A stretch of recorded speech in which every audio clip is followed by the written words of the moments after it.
Well, as you know, we've been journeying through the Bible the last several weeks. And I'll give you a word of comfort maybe. Whenever we talk about a journey through the Bible, or even just a journey through the Old Testament, we're not really going to be going all the way to Malachi because there is a lot of chronological overlap. Really, we're going through, I guess, to the book of Nehemiah and Ezra and that time period. So, chronologically speaking, that is where the Old Testament ends, is in the book of Nehemiah. So we're farther along than it may seem, and certainly at this point in a journey through the Bible like this, we start to cover a lot of scriptural ground because we're focusing on the narrative parts and what we learned from that. And I would say the latter half of the book of Exodus is not narrative, and the entire book of Leviticus, with the exception, maybe one or two exceptions, is not narrative. And that's why we'll be covering so much ground this morning as we look. But let's look just for a second at where we've been so far. We started in our first lesson, and these are just some summaries that I put together that maybe I could have done the whole time so far. God creates is where we started in the first 3 chapters of Genesis. In lesson 2, we see God resets, starts over in his plan and his purposes. Then we saw God promises when he speaks to Abraham and gives him that land and seed promise and all that went along with that. We saw God leading Abraham and Isaac and Jacob through the land to eventually fulfill his purposes and promises in them. We saw in Joseph, God blesses. He blessed Joseph. He brought them to Egypt, so he's still leading in a sense. But everything that Joseph did, God was blessing him, and he would eventually be blessing the people as a result throughout those 400 years or so. So then last week, or a couple weeks ago, we saw God calls. He called Moses to be the deliverer, the leader that would get them out of Egypt, and we saw the excuses that Moses made. And last week we saw God delivers. He led the people out of Egypt in a mighty fashion and saved them from that slavery after he had built them into the nation that he promised they would become. Today, where we arrive and what we're going to see throughout this portion of the history of God's people, God provides. If you don't get anything from what we are going to see here, this is the thing to get. God provides. We're going to see, because it keeps happening. It happens over and over. God's providing. No matter what's going on, God always provides. He's providing them with something. Different things at different times, but he's providing.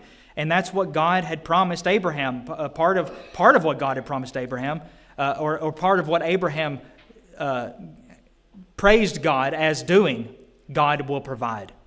As he told Isaac there, God will provide. And he continues to do that. When we start in Exodus, we looked very briefly at the Exodus path that they're taking. We're not going to focus too much on that. But this is where we are. There are several different thoughts as to what way they went when they left Exodus. I followed what seems to be the most likely path. They're headed towards Mount Sinai. They didn't know that, but that's where they were headed. That's where God was leading them at this point. But they had plenty of things that happened along the way. Remember, God had led them across the Red Sea, or the Gulf there, connected to the Red Sea. The Egyptian soldiers that were after them had been destroyed in that sea. They sang that song of Moses, and they continue on their journey out of Egypt. That's the main thing they knew they were doing, was they were leaving Egypt, and they would eventually arrive at a land that God was going to give them. But as they went along the way, some things, they had some incidents For instance, they arrive at a certain place and they discovered that they didn't have any water. And this is a pattern that we're going to see throughout, or that we do see throughout this period. Something is amiss, and the people resort to the same thing every single time. They start murmuring and grumbling against Moses. It's always Moses. Poor Moses. He was the one that got them out. He's the one that's brought them out there, as far as they were concerned. So, Moses, why have you done this? They don't have any water. We're going to die. Guess what God does? He provides. He provides sustenance on 3 different occasions in these 3 chapters, at the end of chapter 15 and then also into chapter 16 and 17. First, he tells Moses to throw this log into the water. The water was bitter. The only water they had, the only water supply they had at that particular place. God tells Moses to throw this log into the water, and then you'll be able to drink the water. So he does. And they were able to drink the water. God provided. He provided water, which is really providing life, especially in the place where they are at that time. He also took these opportunities to make a statute with them. And we'll see this in a later point. But these if-then statements that are very important in understanding the history of the Old Testament narrative in the Hebrew people. If you will diligently listen to the voice of Jehovah your God and do that which is right in His eyes and give ear to His commandments and keep all His statutes, I will put none of the diseases on you that I put on the Egyptians, for I am Jehovah your healer. Those kinds of statements are incredibly important. If this, then that. If you diligently listen and obey my voice, then, in this particular instance, he just says, I won't make you go through what they went through because they weren't diligently listening to my voice. But he makes several of those kinds of statements throughout the Old Testament period, especially this particular period, to the people. And the implication is always, if you stop, then things will be different. If you stop listening, things will be different.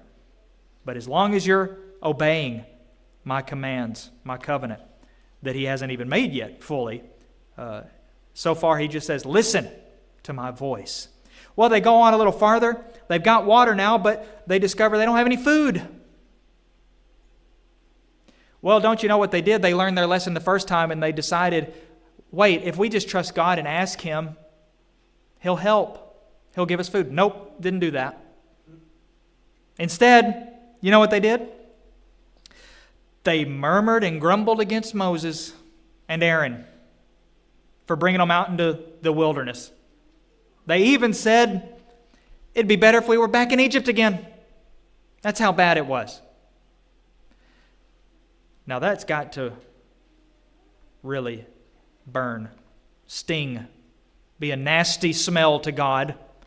We wish we were back in slavery in Egypt. Well, God, nevertheless, rained bread from heaven for the people. God provided for them this manna from heaven every morning. In addition to the manna, there was quail every evening. God was providing. Not to a very appreciative people either. God provided. Well, a little bit later, they travel a little bit farther on their path. Now they're back where there's no water again. Surely this time they've learned. This is one of those times where you think, wait a minute, I think I've been in this position before. I've been in this situation before. Wasn't there a time not so long ago that we didn't have water or something like that and God gave us water? Now we're where there's no water again, so if we just ask God humbly, He'll provide. Nope. None of that. They grumbled. Now it almost seems like it's evolving. This time they quarreled with and grumbled against Moses. And Moses says something very, very significant. Why do you quarrel with me? Why do you test Jehovah? And something similar to what he'll say later on. Your murmuring, or what he's already said, your grumbling is not against us, it's against Jehovah. The problem you have is not with us. We have an expression, don't shoot the messenger. It's not us. You're grumbling against God, and guess what? He hears it. He hears it. But nevertheless, at this point, God tells Moses to go and strike that rock. This probably a mountain of some kind, a hill mountain, not a rock, in his hand. Strike the rock, water will come out, and it did. God provided once again with this sustenance. They keep moving on. The places are none of them are exactly in stone, certain, but they're moving on towards Sinai, and they get their first taste of battle. They haven't had to fight. But now, all of a sudden, the Amalekites show up in Exodus 17, come up against the Israelites at a place called Rephidim. By the way, Amalek was Esau's grandson, and these were his descendants. And we meet a character, a new character at this point. We talked about him a couple weeks ago in our Sunday afternoon study. Joshua, out of nowhere. Moses says to Joshua, gather some men and go up against Amalek. God is providing a victory. That's what he does here. He provides a leader, another leader for one thing, a commander, but he's ultimately providing a victory. He provides helpers. He provides these people that were going to help bring the victory to Israel. And part of that was, you know the account. Moses was to hold up his hands, or his hand. And as long as he was holding up his hand, he would prevail. They would prevail. His hand started to fall a little bit, then they started to lose. So Aaron and Hur held up his hand with the staff of God in that hand. And God, again, is providing a victory. It's one of the greatest pictures, images that has always stuck with me. Moses striving. It's not easy to hold your hand up for an extended period of time, even if there's nothing in it. Arm gets tired. But up until the setting of the sun, it says, there they were, helping him hold his hand up so they would prevail. God provided a victory. God continues to provide victory for his people. It doesn't always look the same. It's not going to look like this. But ultimately, God has provided victory in his Son, Jesus Christ. And all of this, by the way, if I even must say, all of this is leading to that. Everything is all leading to the sending of his Son. There's also something God provided that I didn't include here that we might include. God provided a book. In Exodus chapter 17, verse 14, it says that God told Moses, write this down for a memorial in a book, or the Hebrew text seems to have a definite article there. Write it down in the book. All of this was, we haven't even gotten to Mount Sinai yet, where the Ten Commandments and the law were going to start to be given. Already God has been telling Moses, or has told Moses, you need to write these things down in the book. God's intention all along was to have this written revelation for his people. And God provided in that way as well. Moses built an altar there and called it Jehovah is my banner, because he provided that great victory there. In Exodus chapter 18, God continues to provide. He provides a team. Moses needed a team, but he didn't have one right now. You see, at this time, Moses was basically playing king in a way, in the sense of like a king sitting at court and people lining up every day to give him their grievances and things that are going on. Moses had to deal with all that. And this was a lot of people. And they probably had a lot of disputes in such close proximity, traveling like this. Well, Moses' father-in-law Jethro comes back around. He hears about this. We didn't get much into it, but Moses had ran away to Midian in the middle portion of his life, where he married, and his father-in-law was from Midian there. He hears about this, and he goes to Moses and tells him, this ain't good. What you're doing is not good. You need to assemble a team of men. And he says this, you need to delegate this workload to able men who fear God and who are men of truth and who hate unjust gain. Smart. Jethro, he knew what he was talking about. Sadly, we don't do that so much anymore. When we're appointing, these were basically government political officials. But he understood that was important, and they did that, and it was a tremendous relief for Moses, as we can understand. Teamwork. God's plans often require teamwork. In fact, I would argue, almost always. It's not anything that could be, even holding his hand up was not something that he could do completely alone. So God provided a team around him and did so now. God has provided a team for us. And we need to be that team to each other, brothers and sisters in Christ. No Christian can or should attempt to live his life on his own or her own. We need each other, and that is one reason why the church is such a blessing to us. Finally, they arrive at this mountain. The amount of peaks, the number of peaks in the Sinaitic region that some have speculated may have been Mount Sinai. We don't know exactly which one it was, not 100%.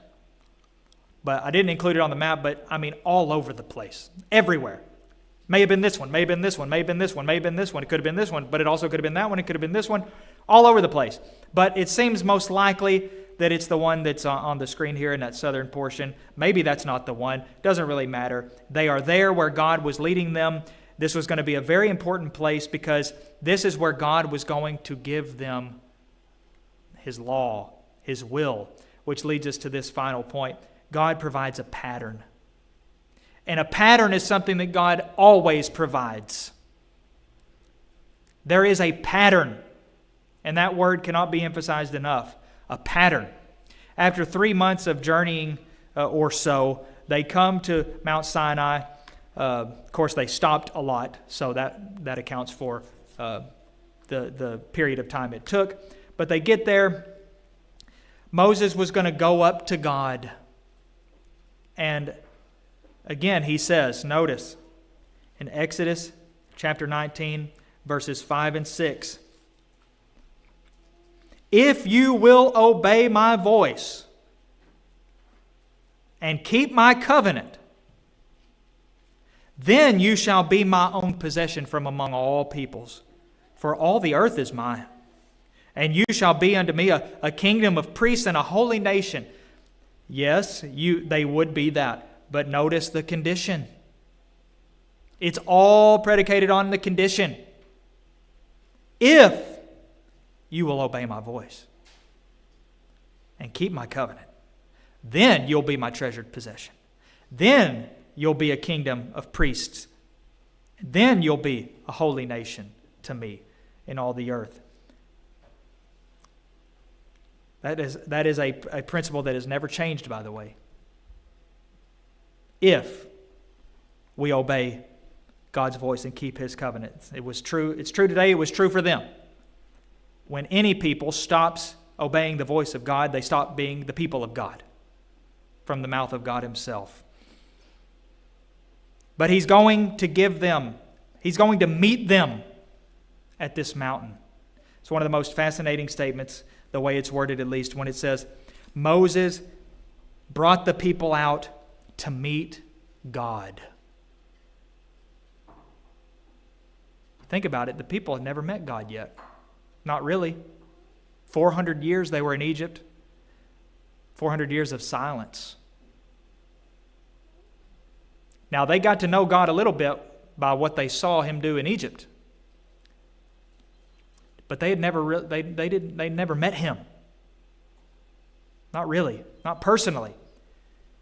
Now they were going to meet God. And it is a frightful picture. Lightning, thunder. But God was speaking to man. That is the heart of the true faith in God, really, in the Old and New Testament.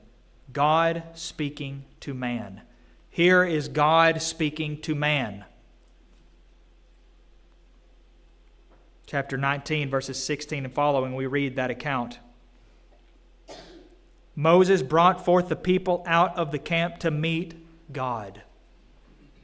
They all heard what he was going to say when he gave the Ten Commandments. He's giving this pattern. The rest of the book of Exodus, almost the entire thing, is God providing this pattern, this law, this will, these instructions that they were to follow if they wanted to be His people.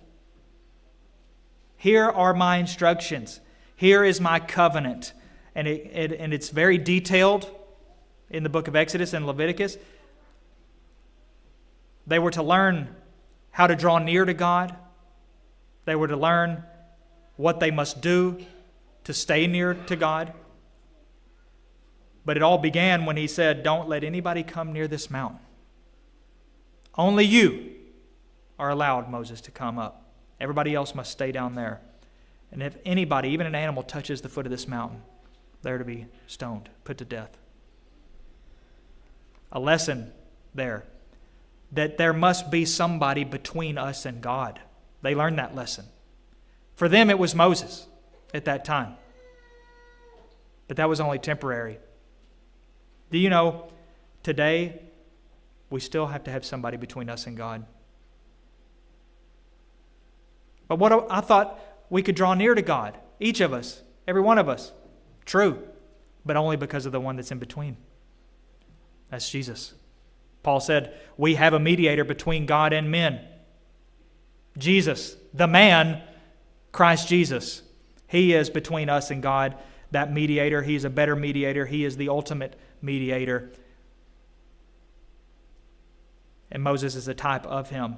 But as God continued to give them the instructions, we read, they believed God. They believed God. The Ten Commandments were given. More of the law was given. Moses was up there for the better part of a month and a half, if 40 days and 40 nights is meant as a literal time frame. But very quickly, when he came down, he saw something not so great. And this also has to do with the pattern that God provided. In fact, it was before Moses came down. God told him, Moses, you better get down there. This is Exodus chapter 32. Moses, you better get down there. You're not going to believe what your people are doing. And that's how he said it, your people. Not my people, not these people. He said, your people. And he even says, that you brought up out of Egypt. Moses goes down there, finds them worshiping a golden image that they had put together seemingly because they understood that they needed somebody between themselves and God. And Moses, this is what they actually said. As for this Moses, we don't know what's happened to him. He went up there. It's been a month. He ain't coming back. How are we supposed to approach Jehovah? Make us a god, they said. And Aaron went along with this. And here they are. Moses was so angry, he threw the tablets of stone down, broke them.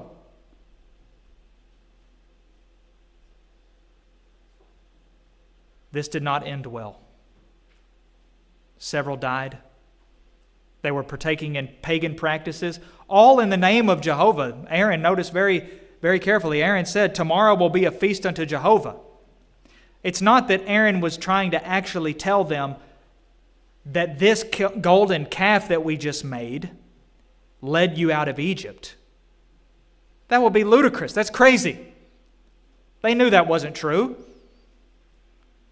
They said, make us this. Aaron said, okay, let's make this. They made it.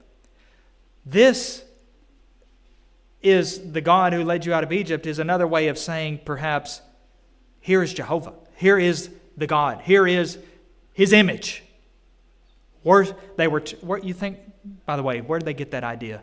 Got it from Egypt. Joshua tells us, maybe for the first and only time, that their fathers worshipped false gods and idols in Egypt. They got this idea from Egypt. This is how they did it, and especially a calf.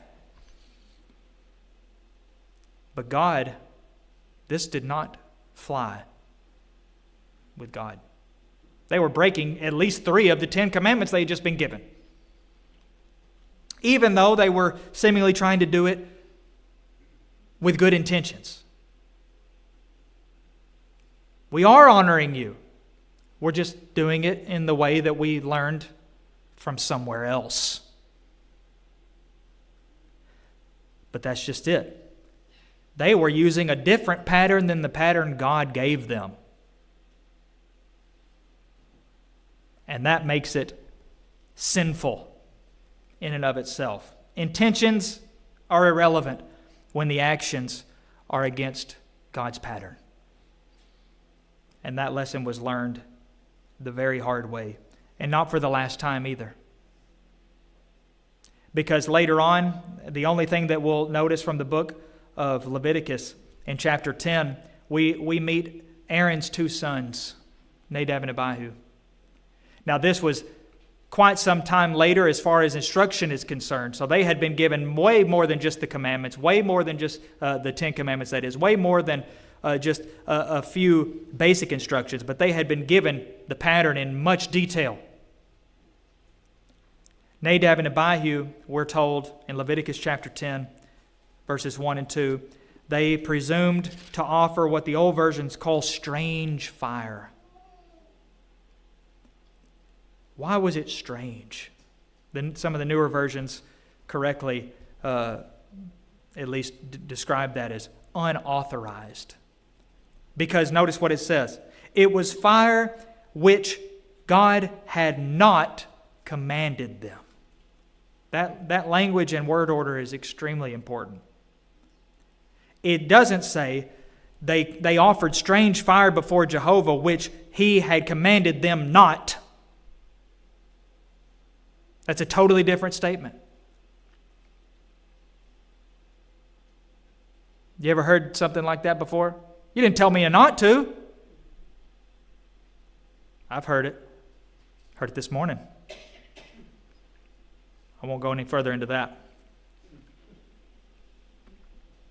It says that He didn't command them to make that kind of fire, which He had not commanded them to make, is the point. The fire they made was something in some way different than the fire that God had told them to make. God said, make this kind of fire, and they made that kind of fire, and they paid with their lives. God struck them down like that. And we might say, well, that seems a little harsh. But I wouldn't say that. I would be very careful before we presume to judge God. This was a lesson, an example. God's pattern is infinitely important. When God has said, when we see the pattern of what God has instructed, there's no room for anything else. ever, at all. We should not make the mistake that they made, or that the children of Israel in general made, by adopting a pattern from somewhere else and bringing it into the worship of Jehovah God. Remember Nadab and Abihu, where God made very clear the consequence of doing such a thing. God has provided a pattern, and we are to honor that pattern. And it's no different in the New Testament. The pattern that we have is different than the pattern they had. But it is still God's pattern. And it is to be honored fully and solely. As it moves on in the book of Exodus, book of Leviticus, God gave them a very important command.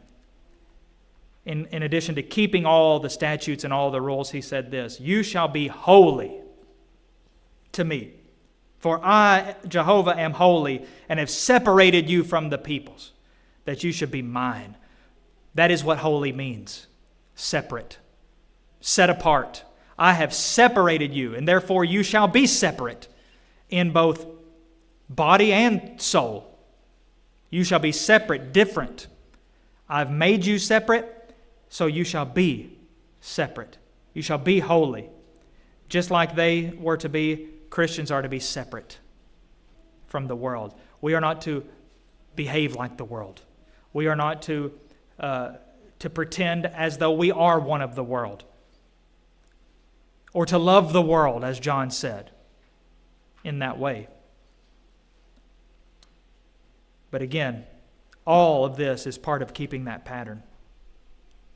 The pattern and commandments and statutes of God. Hebrews 8:5, "See that you make everything according to the pattern that was shown to you on that mountain." Well, we are to see that we make everything according to the pattern that has been shown to us in the New Testament of Jesus Christ. God provides, and when He provides, we don't need anything else at all. What about us? Am I living according to the pattern and command and statutes of God? Am I honoring His will? Am I trusting in Him to provide? Or am I one of the grumblers? Every time something goes wrong, grumble, grumble, grumble.